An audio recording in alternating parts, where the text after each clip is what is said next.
NEET aspirants, നിങ്ങളുടെ RE-NEET എക്സാമിലേക്ക് ഇനി വളരെ കുറച്ച് ദിവസങ്ങൾ മാത്രമാണ് ബാക്കിയുള്ളത്. ഈ ലാസ്റ്റ് ദിവസങ്ങളിൽ നിങ്ങൾ നിർബന്ധമായിട്ടും അറിഞ്ഞിരിക്കേണ്ട ഒരു പ്രധാനപ്പെട്ട വിഷയത്തെക്കുറിച്ചാണ് നമ്മൾ ഈ വീഡിയോയിൽ ഡിസ്കസ് ചെയ്യുന്നത്. നിങ്ങൾ പല സ്ഥലങ്ങളിൽ നിന്ന് കേട്ടിട്ടുണ്ടായിരിക്കും ഗസ് വർക്കിനെ കുറിച്ച്. പക്ഷേ സേഫ് ആയിട്ട് എങ്ങനെയാണ് ഒരു ക്വസ്റ്റ്യന്റെ മുകളിൽ നമുക്ക് ഗസ് വർക്ക് നടത്താൻ പറ്റുക? ഒരു ക്വസ്റ്റ്യൻ കണ്ടിട്ടുണ്ടെങ്കിൽ ഇത് ഗസ് വർക്ക് നടത്തേണ്ട ക്വസ്റ്റ്യൻ ആണോ എന്ന് നമുക്ക് എങ്ങനെ തിരിച്ചറിയാൻ പറ്റും? അതേപോലെ ഒരു ക്വസ്റ്റ്യന്റെ മുകളിൽ ഏറ്റവും സേഫ് ആയിട്ട് സയന്റിഫിക് ആയിട്ട് എങ്ങനെ ഗസ് വർക്ക് നടത്താൻ പറ്റും? അതേപോലെ ഒരു ക്വസ്റ്റ്യൻ പേപ്പറിലെ എത്ര നമ്പർ ഓഫ് ക്വസ്റ്റ്യൻസിലെ ഗസ് വർക്ക് നടത്തുന്നതാണ് സേഫ് എന്ന് വെച്ചാൽ സ്മാർട്ട് ആയിട്ട് എങ്ങനെ ഗസ് വർക്ക് നടത്താം എന്നതാണ് നമ്മൾ ഈ വീഡിയോയിൽ ഡിസ്കസ് ചെയ്യുന്നത്. അതുകൊണ്ട് ഈ വീഡിയോയുടെ അവസാനം വരെ നിങ്ങൾ കാണുന്നു എന്നത് നിങ്ങളെ എൻഷുർ ചെയ്യാം. എനിക്ക് പറയാനുള്ള മറ്റൊരു പ്രധാനപ്പെട്ട കാര്യം എന്ന് പറയുന്നത് നമ്മുടെ ഹാർഡ് വർക്കിന്റെ സമയം കഴിഞ്ഞു അല്ലെ. ഇനി ആകെ കുറച്ച് ദിവസങ്ങൾ മാത്രമാണ് ബാക്കിയുള്ളത്. സോ ഇനി ബാക്കിയുള്ള നിമിഷങ്ങളിൽ നമ്മൾ ഒരു സ്മാർട്ട് ഗെയിം കളിക്കേണ്ട സമയമാണ്. സോ ഈ പറയുന്ന കാര്യങ്ങൾ നിങ്ങൾ കൃത്യമായിട്ട് മനസ്സിലാക്കി അതിലൊരു ക്ലാരിറ്റി വരുത്താൻ വേണ്ടിയിട്ട് ഇനിയുള്ള ദിവസങ്ങളിൽ നിങ്ങൾ അറ്റൻഡ് ചെയ്യുന്ന മോക്ക് ടെസ്റ്റിൽ ഈ ഒരു പ്രാക്ടീസ് നടത്തി അതിൽ നിങ്ങൾക്ക് എത്രമാത്രം റിസൾട്ട്സിൽ ഇംപ്രൂവ്മെന്റ് ഉണ്ടായിട്ടുണ്ട് എന്നത് ജസ്റ്റ് ഈ വീഡിയോയുടെ താഴെ വന്ന് കമന്റ് ചെയ്യാം. മാർക്ക് മൈ വേർഡ്സ്, ഞാൻ ഈ പറയുന്ന കാര്യങ്ങൾ കൃത്യമായിട്ട് നിങ്ങൾ ഫോളോ ചെയ്തിട്ടുണ്ടെങ്കിൽ നിങ്ങൾക്ക് നല്ലൊരു സ്കോർ ഇംപ്രൂവ്മെന്റ് ആയിരിക്കും കാണാൻ പറ്റുക. ഓക്കെ, അപ്പൊ ഏറ്റവും ആദ്യമായിട്ട് നമുക്ക് ഡിസ്കസ് ചെയ്യാനുള്ളത് എത്ര ക്വസ്റ്റ്യൻസിലാണ് അല്ലെങ്കിൽ എല്ലാ ക്വസ്റ്റ്യൻസിലും ഗസ് വർക്ക് നടത്തുന്നത് സേഫ് ആണോ? നോ, ഒരിക്കലും അല്ല. എല്ലാ ക്വസ്റ്റ്യൻസിലും നമുക്ക് ഗസ് വർക്ക് നടത്താൻ പറ്റില്ല. അപ്പൊ ഒരു ക്വസ്റ്റ്യൻ പേപ്പർ കിട്ടിയിട്ടുണ്ടെങ്കിൽ എങ്ങനെയായിരിക്കണം നമ്മൾ ടൈം ഡിവൈഡ് ചെയ്യേണ്ടത് എന്നൊക്കെ പറഞ്ഞുകൊണ്ടൊരു വീഡിയോ നമ്മൾ ഓൾറെഡി ചെയ്തിട്ടുണ്ട്. സോ ഏറ്റവും ആദ്യം നിങ്ങൾ അറ്റൻഡ് ചെയ്യേണ്ടത് ഷുവർ ആയിട്ട് നിങ്ങൾക്ക് അറിയാവുന്ന ഷുവർ ക്വസ്റ്റ്യൻസ് ആയിരിക്കും. അതിനുശേഷമാണ്, അതായത് അവസാനത്തെ 15 to 20 മിനിറ്റ്സിലായിരിക്കണം നിങ്ങൾ ഗസ് വർക്ക് നടത്തേണ്ടത്. അതുവരെ നിങ്ങൾ ഷുവർ ആയിട്ടുള്ള ക്വസ്റ്റ്യൻസ് അറ്റൻഡ് ചെയ്യേണ്ട സമയമാണ്. സോ നിങ്ങൾക്ക് കൺഫ്യൂസ്ഡ് ആയിട്ടുള്ള ക്വസ്റ്റ്യൻസിന്റെ മുകളിൽ ഗസ് വർക്ക് നടത്താം. അതിനെ കുറിച്ചാണ് ആക്ച്വലി നമ്മൾ ഈ വീഡിയോ ത്രൂ ഔട്ട് ഡീറ്റെയിൽ ആയിട്ട് പറയുന്നത്. ചില ക്വസ്റ്റ്യൻസ് ഉണ്ടായിരിക്കും നിങ്ങൾക്ക് ആ ക്വസ്റ്റ്യനെ പറ്റിയിട്ടോ ആ 4 ഓപ്ഷൻസിനെ കുറിച്ചോ ഒരു ഐഡിയയും ഉണ്ടായിരിക്കില്ല. അങ്ങനെയുള്ള റിസ്കി ക്വസ്റ്റ്യൻസിന്റെ മുകളിൽ ഗസ് വർക്ക് നടത്താതിരിക്കുക. ഓക്കെ, അപ്പൊ നമുക്ക് 1 by 1 ആയിട്ട് നോക്കാം ഏതൊക്കെ രീതിയിലുള്ള ക്വസ്റ്റ്യൻസിന്റെ മുകളിലാണ് ഗസ് വർക്ക് നടത്താൻ പറ്റുന്നത്.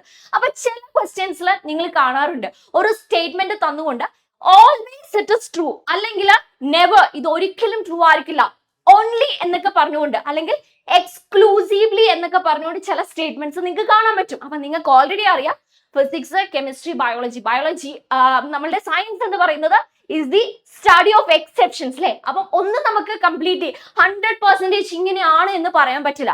ബയോളജിയുടെ ഒക്കെ കേസിൽ പ്രത്യേകമായിട്ട് നിങ്ങൾക്ക് അറിയാം നമ്മൾ എക്സ്ക്ലൂസീവ്ലി എന്ന് പറയുന്ന സ്റ്റേറ്റ്മെന്റ്സ് കുറവായിരിക്കും. ബിക്കോസ് എല്ലാത്തിലും എന്തെങ്കിലും ഒരു എക്സെപ്ഷൻസ് ഉണ്ടായിരിക്കും. എന്നാൽ വളരെ ലൈറ്റ് ആയിട്ട് അല്ലെങ്കിൽ വളരെ കുറവായിട്ട് നമുക്ക് എക്സ്ക്ലൂസീവ്ലി എന്നൊക്കെ പറയാൻ പറ്റുന്ന സെന്റൻസുകൾ ഉണ്ടായിരിക്കും. ഫോർ എക്സാമ്പിൾ, നിങ്ങൾക്കറിയാം ചില ഫൈലത്തിൽ ഇങ്ങനെയുണ്ട്, ഈ ഓർഗാനിസംസ്, ഈ ഫൈലത്തിൽ വരുന്ന എല്ലാ ഓർഗാനിസംസും എക്സ്ക്ലൂസീവ്ലി മറൈൻ ആണ് എന്നൊക്കെ പറഞ്ഞ സ്റ്റേറ്റ്മെന്റ്സ് ഉണ്ടായിരിക്കും. ജസ്റ്റ് ഒരു റിവിഷന് വേണ്ടിയിട്ട് ഏത് ഫൈലത്തിലാണ് എക്സ്ക്ലൂസീവ്ലി മറൈൻ ആയിട്ടുള്ള ഓർഗാനിസംസ് കാണാൻ പറ്റുക എന്നത് ജസ്റ്റ് ഒന്ന് കമന്റ് ചെയ്യാം കേട്ടോ.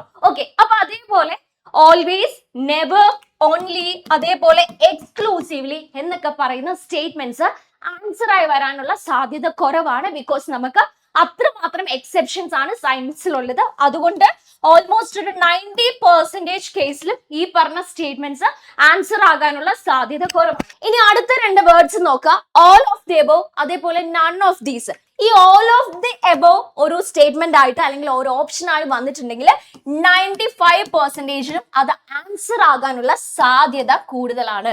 അതേപോലെ നൺ ഓഫ് ദീസ് ഒരു സ്റ്റേറ്റ്മെന്റ് ആയിട്ട് ഒരു ഓപ്ഷൻ ആയിട്ട് നിങ്ങൾക്ക് കാണാൻ പറ്റുന്നുണ്ട് എങ്കിൽ അത് ആൻസർ ആകാനുള്ള സാധ്യത വെറും 10% മാത്രമാണ്. ജസ്റ്റ് നമുക്ക് എക്സാമ്പിൾ എടുത്തിട്ട് ഒന്ന് നോക്കാം. സോ ഇവിടെ ഒരു question, beta galactosidase is used to catalyse the hydrolysis of. Just ഞാൻ ഓപ്ഷൻ ഒന്നും കൃത്യമായിട്ട് വായിക്കുന്നില്ല. അപ്പൊ ഇവിടെ നോക്കുമ്പോൾ നമുക്ക് മനസ്സിലാകും 3 എണ്ണം റാൻഡം ആയിട്ട് എന്തൊക്കെയോ സ്റ്റേറ്റ്മെന്റ്സ് കൊടുത്തിരിക്കുന്നു.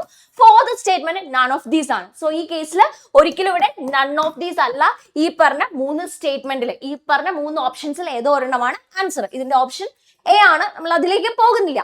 ഇനി അടുത്ത ഒരു ക്വസ്റ്റ്യൻ നമുക്ക് എടുത്തു നോക്കാം. Which of the following is or are the function of coelom? Okay, അപ്പൊ ഇവിടെ നിങ്ങൾക്ക് കാണാൻ പറ്റും ഓൾ ഓഫ് ദീസ് ഉണ്ട്, അതേപോലെ 3 സെന്റൻസ് ഉണ്ട്. സോ ഓൾ ഓഫ് ദീസ് വരുന്നുണ്ടെങ്കിൽ നിങ്ങൾ പ്രത്യേകമായിട്ട് അനലൈസ് ചെയ്യണം അത് ആൻസർ ആകുന്നുണ്ടോ എന്നത്. ബിക്കോസ് ആൻസർ ആകാനുള്ള സാധ്യത കൂടുതലാണ്. സോ നിങ്ങൾക്ക് ഇതിൽ ഏതെങ്കിലും ഒരു സെന്റൻസ് എലിമിനേറ്റ് ഒക്കെ ചെയ്യാൻ പറ്റുന്നുണ്ടെങ്കിൽ ഓൾ ഓഫ് ദി എബോവ് അല്ലെങ്കിൽ ഓൾ ഓഫ് ദീസ് നിങ്ങളൊരു സ്പെഷ്യൽ കൺസിഡറേഷൻ കൊടുക്കുക. അടുത്ത ഒരു കാര്യം എന്ന് പറയുന്നത് മാച്ച് ദ ഫോളോയിങ് ക്വസ്റ്റ്യൻ. ഞാൻ എപ്പോഴും ലൈവുകളിൽ നിങ്ങളുടെ അടുത്ത് പ്രത്യേകം പറയാറുള്ള കാര്യമാണ്. നമുക്ക് ഏറ്റവും കൂടുതൽ ഗസ് വർക്ക് നടത്താൻ പറ്റുന്ന, ഓപ്ഷൻസ് എലിമിനേറ്റ് ചെയ്യാൻ പറ്റുന്ന, അതേപോലെ മാക്സിമം ടൈം സേവ് ചെയ്യാൻ പറ്റുന്ന കൈൻഡ് ഓഫ് ക്വസ്റ്റ്യൻസ് ആണ് match the following questions. Just ഈ ഒരു ക്വസ്റ്റ്യൻ എടുത്ത് നോക്കുക. അതിന്റെ ഓപ്ഷൻസ് ഇപ്പുറത്തെ സ്ലൈഡിൽ കൊടുത്തിട്ടുണ്ട്. സോ നിങ്ങൾക്ക് ഇവിടെ നോക്കിയാൽ മനസ്സിലാകും. ഇവിടെ എ എന്ന് പറയുന്നത് 1 2 3 4 ഏതും ആകാനുള്ള സാധ്യതയുണ്ട്. പക്ഷെ ബി എന്ന് പറയുമ്പോൾ 1 ആകാനുള്ള സാധ്യത 2 ഓപ്ഷൻസിൽ കാണുന്നുണ്ട്. സി ആകാനുള്ള സാധ്യത 4 വരാനുള്ള സാധ്യത 2 ഓപ്ഷനിൽ കാണുന്നുണ്ട്. അതേപോലെ ഡിയിൽ 2 3 വരുന്നുണ്ട് അല്ലെ. ഓക്കെ, അപ്പം ഈ ഒരു ക്വസ്റ്റ്യന്റെ ആൻസർ ഇവിടെ ഡിറ്റർമൈൻ ചെയ്യുന്നത് ഏത് ഓപ്ഷൻ ആയിരിക്കും? 1 2 3 4 അല്ലെ. അപ്പം ഇതിൽ കറക്റ്റ് ആൻസർ ഏതാണെന്ന് നമ്മൾ കറക്റ്റ് കണ്ടുപിടിക്കുകയാണെങ്കിൽ ഇവിടുത്തെ ആൻസർ നമുക്ക് അപ്പൊ തന്നെ ഇവിടെ കിട്ടിയില്ലേ. സോ ജസ്റ്റ് എ നിങ്ങൾ എടുത്തു നോക്കുക. എ മാച്ച് ചെയ്യാൻ പറ്റുന്നുണ്ടോ നോക്കുക. ജനറ്റിക് ഡ്രിഫ്റ്റ് ആണ്. ഈ ക്വസ്റ്റ്യൻ ഈസി ആയിട്ട് നമുക്ക് മാച്ച് ചെയ്യാൻ പറ്റും. സോ ബി 2 ആണ് വരുന്നത്. സോ അപ്പൊ തന്നെ നമുക്ക് എന്ത് ആൻസർ ചെയ്യാം? ബി ആണ് A2 വരുന്ന ഓപ്ഷൻ അല്ലെ.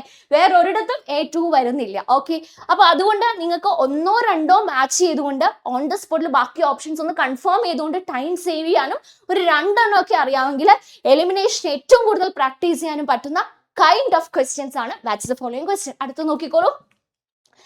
നിങ്ങൾക്ക് ചില ക്വസ്റ്റ്യൻസിൽ നമ്മൾ ഓപ്ഷൻസ് അനലൈസ് ചെയ്യുമ്പോൾ അതിൽ 3 ഓപ്ഷൻസും സെയിം പോലെ. ജസ്റ്റ് ഇമാജിൻ, ഞാൻ 3 ഓപ്ഷൻ ഇവിടെ എക്സാമ്പിൾ ആയിട്ട് കൊടുത്തിരിക്കുന്നു. ഇൻക്രീസസ് ഇൻക്രീസസ് ഇൻക്രീസസ് സ്റ്റാർട്ട് ചെയ്യുന്നത്. 4ാമത്തെ ഓപ്ഷൻ മാത്രം ഡിക്രീസസ്. ഇങ്ങനെയുള്ള കേസിൽ ഈ ഡിക്രീസ്, അതായത് ഓഡ് വൺ ആയിട്ടിരിക്കുന്നത് ആൻസർ ആകാനുള്ള സാധ്യത കുറവാണ്. കോമൺ ആയിട്ട് സ്റ്റേറ്റ്മെന്റ്സ് വരുന്നുണ്ടെങ്കിൽ അതിലൊരെണ്ണം ആൻസർ ആകാനുള്ള സാധ്യത കൂടുതലാണ്. ഞാൻ ഫസ്റ്റ് തന്ന ഒരു ക്വസ്റ്റ്യൻ വെച്ചിട്ട് തന്നെ ഞാൻ എക്സാമ്പിൾ കാണിച്ചു തരാം. നമ്മൾ ഏറ്റവും ആദ്യം കണ്ട ലാക്ടോസിന്റെ ക്വസ്റ്റ്യൻ, ആ ക്വസ്റ്റ്യനിലേക്ക് നോക്ക്. ഇവിടെ നൺ ഓഫ് ദീസ് ആൻസർ ആകാനുള്ള സാധ്യത കുറവാണ്. ഈ ലാക്ടോസ് 3 റിപ്പീറ്റ് ചെയ്തിരിക്കുന്നുണ്ട്. അതിലൊരെണ്ണം ആയിരിക്കും ആൻസർ. അതിനുള്ള സാധ്യതയാണ് നമ്മൾ ത്രൂ ഔട്ട് ക്വസ്റ്റ്യൻസ് അനലൈസ് ചെയ്യുമ്പോൾ കാണുന്നത്. ഇതെല്ലാം ഓൾവേസ് എപ്പോഴും കറക്റ്റ് ആയിരിക്കണം എന്നതില്ല. ഇത് നിങ്ങൾ എല്ലാ ക്വസ്റ്റ്യൻസിന്റെ മുകളിലും പോയിട്ട് അപ്ലൈ ചെയ്യാൻ പാടില്ല. ബിക്കോസ് നിങ്ങൾ ഒരു ലാസ്റ്റ് 15 to 20 മിനിറ്റ്സിൽ ഒരു കൺഫ്യൂസ്ഡ് ആയിട്ട് നിൽക്കുന്ന ക്വസ്റ്റ്യൻസ് അത്ര റിസ്കിയും അല്ല, ഒന്നും അറിയത്തില്ലാത്ത ക്വസ്റ്റ്യനും അല്ല, ചെറിയൊരു കൺഫ്യൂഷൻ 1 2 ഓപ്ഷനൊക്കെ എലിമിനേറ്റ് ചെയ്യാൻ പറ്റുന്ന ക്വസ്റ്റ്യൻസ് നിങ്ങൾക്ക് ബെസ്റ്റ് ആയിട്ട് അപ്ലൈ ചെയ്യാൻ പറ്റുന്ന മെത്തേഡാണ്. അതേപോലെ വേർഡ്സ് മാത്രമല്ല, സംടൈംസ് യൂണിറ്റ് ഇതേപോലെ റിപ്പീറ്റ് ചെയ്യും അല്ലെ. അതായത് നിങ്ങൾ ഇമാജിൻ ചെയ്യാം, 3 ഓപ്ഷൻ സെന്റിമീറ്റർ ആണ്, ഒരെണ്ണം മാത്രം സെന്റിമീറ്റർ സ്ക്വയർ ആണ്. ഇവിടെ സെന്റിമീറ്റർ സ്ക്വയർ ആൻസർ വരാനുള്ള സാധ്യത കുറവാണ്. സോ ആ ഓപ്ഷൻ നമുക്ക് എലിമിനേറ്റ് ചെയ്യാം. ഈ 3 ആൻസർ ഉണ്ടോ എന്നത് ജസ്റ്റ് ഫൈൻഡ് ചെയ്യാം. അതേപോലെ യൂണിറ്റ്സും വാല്യൂസും ഇതേപോലെയുള്ള വേർഡ്സിന്റെ കേസിലൊക്കെ സെയിം തന്നെയാണ്. പിന്നെ പ്രത്യേകം പറയാനുള്ള മറ്റൊരു കാര്യം എന്ന് പറയുന്നത് പാറ്റേൺ ഗസ്സിങ് നിങ്ങൾ ഒരിക്കലും ചെയ്യാൻ പാടില്ല. അതായത് നിങ്ങളൊരു 10-40 ക്വസ്റ്റ്യൻ ചെയ്തപ്പോൾ A B C D repeat ചെയ്യുന്ന പോലെ കണ്ടു എന്ന് വിചാരിച്ച് ഇങ്ങനെ ആയിരിക്കും എന്ന് വിചാരിച്ച് ത്രൂ ഔട്ട് ക്വസ്റ്റ്യൻ പേപ്പറിൽ നിങ്ങൾ ഈ രീതിയിൽ ABCD ഒന്നും റാൻഡം ആയിട്ട് പോയിട്ട് ഗസ് വർക്ക് നടത്തി ചെയ്തു വെക്കാൻ പാടില്ല. ഓക്കെ, ഇനി 4ാമതായിട്ട് പറയാനുള്ള പ്രധാനപ്പെട്ട കാര്യം എന്ന് പറയുന്നത് ചില ക്വസ്റ്റ്യൻസിൽ നിങ്ങൾക്ക് ഇങ്ങനെ കാണാം. അതായത് സെയിം കൈൻഡ് ഓഫ് റിലേഷൻ ഞാൻ എക്സാമ്പിൾ വെച്ച് കാണിച്ചു തരാം. പക്ഷെ അവിടെ ഡിഫറൻസ് സൈനിൽ മാത്രമായിരിക്കും. ഫോർ എക്സാമ്പിൾ, ഇക്വേഷൻ ആണ് ക്വസ്റ്റ്യൻ എന്ന് വിചാരിച്ചോ. അപ്പൊ ഇതേപോലെ ഒരു ഓപ്ഷൻ തന്നിരിക്കുകയാണ്. ഞാൻ ജസ്റ്റ് റാൻഡം ആയിട്ട് ഒരു എക്സാമ്പിൾ ഇട്ടതാണ്. So equal to B+C equal to B-C. ഇത് രണ്ടെണ്ണം ഒരു ബന്ധമില്ലാത്തതാണ് അല്ലെ, പരസ്പരം വലിയ ബന്ധമില്ലാത്ത 2 ഓപ്ഷൻസ്. സോ സ്വാഭാവികമായിട്ട് ഈ ബന്ധമില്ലാത്ത 2 പേരെ നമുക്ക് എലിമിനേറ്റ് ചെയ്യാൻ പറ്റും. ഇത് രണ്ടും സിമിലർ ആണ്. അതിൽ ഏതോ ഒരു പോയിന്റിൽ ജസ്റ്റ് ഒരു കുഞ്ഞു സൈനിലാണ് നമുക്ക് കൺഫ്യൂഷൻ വന്നിരിക്കുന്നത്. സോ അങ്ങനെയുള്ള കേസിൽ ഇതിൽ 2 ഏതെങ്കിലും ആൻസർ ആകാനുള്ള സാധ്യത കൂടുതലാണ്. ക്ലിയർ ആയി എന്ന് വിചാരിക്കുന്നു. എന്തെങ്കിലും കൺഫ്യൂഷൻ ഉണ്ടെങ്കിൽ ജസ്റ്റ് ഇത് കമന്റ് ചെയ്ത് കമന്റ് ബോക്സിൽ ചോദിക്കാൻ ഞാൻ ക്ലിയർ ചെയ്തുതരാം. അടുത്ത ഒരു പ്രധാനപ്പെട്ട കാര്യം എന്ന് പറയുന്നത് ഇത് ബേസിക്കലി നമുക്ക് ഫിസിക്സ് കെമിസ്ട്രി ന്യൂമറിക്കൽ പ്രോബ്ലംസ് വരുന്ന കേസിലാണ് കാണാൻ പറ്റുക. അതായത് വാല്യൂസ് ആയിരിക്കും ആൻസർ. അപ്പൊ സംടൈംസ് 2 എക്സ്ട്രീം എൻഡിൽ നിൽക്കുന്ന 2 ധ്രുവത്തിൽ നിൽക്കുന്ന 2 ഓപ്ഷൻസ് ഒക്കെ കാണാൻ പറ്റും. ഒരു ഭയങ്കര സ്മോളർ ആയിട്ടുള്ള വാല്യൂ, ഒരു ഭയങ്കര ലാർജ് ആയിട്ടുള്ള വാല്യൂ. ഫോർ എക്സാമ്പിൾ 0 തന്നിട്ടുണ്ട്, ഇവിടെ 10,000 തന്നിട്ടുണ്ട്. ഇടയിലുള്ള 2 ഓപ്ഷൻസ് ഓൾമോസ്റ്റ് അടുത്തടുത്തിരിക്കുന്നു. സോ ഇങ്ങനെ 2 ധ്രുവത്തിൽ നിൽക്കുന്ന എക്സ്ട്രീം വാല്യൂസ് ഓപ്ഷനായി വരുന്നുണ്ടെങ്കിൽ ആ 2 ഓപ്ഷനും നമുക്ക് എന്ത് ചെയ്യാം? എലിമിനേറ്റ് ചെയ്യാം. റിലേറ്റ് ചെയ്ത് നിൽക്കുന്ന ഈ 2 ഓപ്ഷന് ഇടയിലായിരിക്കും ആൻസർ ആകാനുള്ള സാധ്യത കൂടുതൽ. അപ്പം ഇതേപോലെയുള്ള കാര്യങ്ങളൊക്കെ നിങ്ങൾ പ്രോപ്പർ ആയിട്ട് മനസ്സിലാക്കുക. ആൻഡ് നിങ്ങൾ എപ്പോഴും കൺഫ്യൂസ്ഡ് ആയിട്ട് നിൽക്കുന്ന വേറൊരു കാര്യമാണ് ഗസ് വർക്ക് ചെയ്യുന്നത് സേഫ് ആണോ എന്നത്. അപ്പൊ നിങ്ങൾ ആലോചിക്കാൻ, ഞാൻ ആദ്യം പറഞ്ഞ പോലെ നിങ്ങൾക്ക് ഷുവർ ആയിട്ടുള്ള ക്വസ്റ്റ്യൻസ് ഏറ്റവും ഫസ്റ്റ് അറ്റൻഡ് ചെയ്യാം. ആൻഡ് കൺഫ്യൂസ്ഡ് ആയിട്ട് നിൽക്കുന്ന ക്വസ്റ്റ്യൻസിൽ, കുറച്ച് ക്വസ്റ്റ്യൻസിൽ, അതായത് നിങ്ങൾക്ക് ക്വസ്റ്റ്യനും ആൻസറും ഒന്നും അറിയില്ലാത്ത സിറ്റുവേഷൻ അല്ല, 2 ഓപ്ഷനെങ്കിലും അല്ലെങ്കിൽ ഒരു ഓപ്ഷനെങ്കിലും എലിമിനേറ്റ് ചെയ്യാൻ പറ്റുന്നുണ്ടെങ്കിൽ നിങ്ങൾക്ക് ഗസ് വർക്ക് ചെയ്യാം. ബിക്കോസ് നിങ്ങൾ ഇമാജിൻ ചെയ്യാം, നിങ്ങളൊരു 20 ക്വസ്റ്റ്യൻസിലാണ് ഗസ് വർക്ക് ചെയ്യുന്നത്. ഓക്കെ, അപ്പൊ 20 ക്വസ്റ്റ്യനിൽ ഗസ് വർക്ക് നടത്തിയിട്ടുണ്ടെങ്കിൽ നിങ്ങൾ അത് ഫുൾ കറക്റ്റ് ആയിട്ടുണ്ടെങ്കിൽ നിങ്ങൾക്ക് കിട്ടാൻ പോകുന്ന മാർക്ക് എത്രയാ? 80 ആണല്ലേ. ഓക്കെ, അപ്പൊ ഇതില് നിങ്ങൾക്ക് ജസ്റ്റ് 5 എണ്ണം തെറ്റിപ്പോയി എന്ന് വിചാരിക്കുക. ആൻഡ് 15 എണ്ണമാണ് കറക്റ്റ് ആയിട്ടിരിക്കുന്നത്. ഓക്കെ, അപ്പൊ ടോട്ടൽ 80 ആയിരുന്നു വരേണ്ടത്. 15 എണ്ണം കറക്റ്റ് ആയിട്ടുണ്ടെങ്കിൽ തന്നെ നിങ്ങൾക്ക് അവിടെ എത്ര മാർക്ക് കിട്ടും? 15 എണ്ണം കറക്റ്റ് ആയിട്ടുണ്ടെങ്കിൽ തന്നെ എത്ര മാർക്ക് കിട്ടും? അതില് 5 എണ്ണം തെറ്റിയിട്ടുണ്ടെങ്കിൽ എത്ര മാർക്ക് പോവും? അല്ലെങ്കിൽ നിങ്ങൾ ജസ്റ്റ് ഇങ്ങനെ വിചാരിച്ചോ, 20 എണ്ണത്തിൽ 10 എണ്ണം ശരിയായി, 10 എണ്ണം തെറ്റിപ്പോയി. ഓക്കെ, അപ്പൊ അങ്ങനെയാണെങ്കിൽ നിങ്ങൾക്ക് അവിടെ ഗെയിൻ ആണോ ലോസ് ആണോ വരാൻ പോകുന്നത് നിങ്ങൾ കൃത്യമായിട്ട് ആലോചിക്കുക. ബിക്കോസ് 10 എണ്ണം ശരിയായിട്ടുണ്ടെങ്കിൽ 10 into 4 40 കിട്ടും, തെറ്റിയിട്ടുണ്ടെങ്കിൽ -1 അല്ലേ. അപ്പൊ ആ രീതിയിൽ നോക്കുകയാണെങ്കിൽ നിങ്ങൾക്ക് ഗെയിൻ ആണ് വരുന്നത്. ഇത് നിങ്ങൾ ഏത് നമ്പർ വേണേലും എടുത്തു നോക്കിക്കോ. ഇത് 15 എണ്ണം ശരിയായിട്ട് 5 എണ്ണം മാത്രം തെറ്റാനുള്ള സാധ്യത കുറവായി അല്ലേ എന്ന് നിങ്ങൾ വിചാരിക്കുന്നത് കൊണ്ടാണ് ഞാൻ ഒരു ഈക്വൽ 10 to 10 വെച്ച് തന്നത്. ഇനിയിപ്പോ നിങ്ങൾക്ക് വേണമെങ്കിൽ തിരിച്ച് ചെയ്ത് നോക്കാം, നമ്പർ മാറ്റിയൊക്കെ ചെയ്ത് നോക്കാം. സോ എങ്ങനെ പോയാലും നമുക്ക് ഒരു ചെറിയ മാർക്കിനെങ്കിലും ഇംപ്രൂവ്മെന്റ് അവിടെ വരാനാണ് സാധ്യതയുള്ളത്. സോ ജസ്റ്റ് നിങ്ങൾ ഇതിനെ കുറിച്ചിട്ടൊന്ന് കമന്റ് ചെയ്യാം. സോ കൃത്യമായിട്ടൊരു ധാരണ കിട്ടിയെന്ന് വിചാരിക്കുന്നു. സേഫ് ആയിട്ട് എങ്ങനെ ഗസ് വർക്ക് നടത്താം, ഏതൊക്കെ രീതിയിലുള്ള ക്വസ്റ്റ്യൻസിലാണ് ഗസ് വർക്കിനുള്ള സാധ്യത കൂടുതലുള്ളത്, എല്ലാ ക്വസ്റ്റ്യനിലും ഗസ് വർക്ക് നടത്തുന്നത് സേഫ് ആണോ, ഇങ്ങനെയുള്ള കാര്യങ്ങളെല്ലാം കൃത്യമായിട്ട് ധാരണ കിട്ടിയെന്ന് വിചാരിക്കുന്നു. സോ നിങ്ങൾക്ക് ഗസ് വർക്കിനെ കുറിച്ച് കൂടുതൽ എന്തെങ്കിലും കൺഫ്യൂഷൻ ഉണ്ടെങ്കിൽ അത് കമന്റ് ചെയ്യാവുന്നതാണ്. സോ ബാക്കി നമ്മുടെ ഗസ് വർക്ക് എന്ന് പറയുന്നത് സൈഡിൽ നടക്കുന്ന കാര്യമാണ്. നമ്മൾ ഷോ ക്വസ്റ്റ്യൻസിന് മുകളിലായിരിക്കണം ഫോക്കസ് ചെയ്യേണ്ടത്. ഷോ ക്വസ്റ്റ്യൻസ് കൂട്ടാനായിരിക്കണം നമ്മുടെ പ്രിപ്പറേഷൻ ടൈമിലുള്ള ശ്രമവും. അപ്പൊ അവസാനം നമുക്ക് എന്തെങ്കിലും ക്വസ്റ്റ്യൻസ് കിട്ടിയില്ലെങ്കിലാണ് അതിന്റെ മുകളിൽ ഗസ് വർക്ക് നടത്തേണ്ടത്. സോ ഇത് ജസ്റ്റ് അറിഞ്ഞിരിക്കുക, ഇതിന്റെ മുകളിൽ അധികം സ്ട്രെസ്ഡ് ആവണ്ട, എല്ലാത്തിലും പോയിട്ട് ഗസ് വർക്ക് നടത്താതിരിക്കുക. ഗസ് വർക്കിന് സാധ്യതയുള്ള ക്വസ്റ്റ്യൻസ് മനസ്സിലാക്കുക, മോക്ക് ടെസ്റ്റ് ത്രൂ ആണ് മനസ്സിലാക്കാൻ പറ്റുന്നത്. അപ്പൊ ഈ രീതിയിൽ ഇനി വരുന്ന മോക്ക് ടെസ്റ്റിൽ നിങ്ങൾ ഈ ഒരു സ്ട്രാറ്റജിനെ അപ്ലൈ ചെയ്ത് നോക്കുക. എത്രമാത്രം മാർക്ക് കൂടുന്നുണ്ട് എന്നതും ജസ്റ്റ് കമന്റ് ചെയ്യുക. സോ അടിപൊളിയായിട്ട് പ്രിപ്പറേഷൻ നടക്കട്ടെ. All the best.